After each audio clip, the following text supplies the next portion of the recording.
where the Latino vote was important in swinging states like Virginia, like Florida back in that election, North Carolina, Indiana, and in the western states of Nevada and Colorado.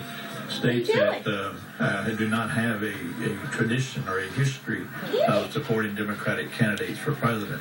And they did line up behind the candidate, behind the president, and most of them came through and stayed with the president in this election cycle. Do you expect the president is going to bat for immigration issues in his second term? Yes, I do. But I think he's going to come out very strongly in favor of that anything will come of it. I'm very skeptical. It's going to be a much more polarized Congress, I think, that we're going to see this time around. What has to happen in this election that we haven't really seen as yet, and we won't know until all the votes are counted, is whether or not the president wins the popular vote. Because if he loses the popular vote and wins the electoral vote the way he has, but he is still losing and loses the popular vote, that the opposition will say, look, the majority of the people rejected you, the majority voted against you, you have no mandate with which to govern. And you'll see even much more intense gridlock, and which will effectively kill the kind of comprehensive immigration reform that we want to see. Yeah, in fact, I think that message that Kathy, that you read earlier from him, this wasn't fate, this wasn't an accident. That message wasn't just aimed at his supporters.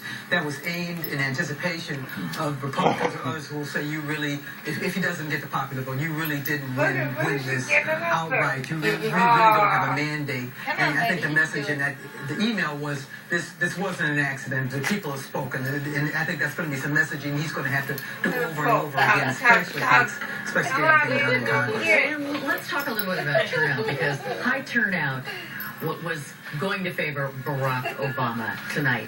And we've just gotten word from the Chicago Board of Election Commissioners that the city of Chicago turnout for Barack Obama was 73, or not for Barack Obama, but the turnout was 73.8%, which was roughly what we saw in 2008. So if those kinds of high numbers are replicated in cities all across the country, it could explain why we're seeing the result we are tonight. Yes, and of course you expect him to do. It would be a huge disappointment if he couldn't turn out his own city. Of course. But what I'm looking at and thinking about is those East Coast cities, and particularly New Jersey, New York, that were affected by the hurricane, and the polling places would change. People were without electricity. They were hamstrung. So what was the turnout there? Because if his popular vote is depressed, I'm going to get it for 2 minutes and stop it. Mr. Andrade, I've already heard some analysts tonight saying that if you want to look at moments in this campaign, moments for the success of Barack Obama,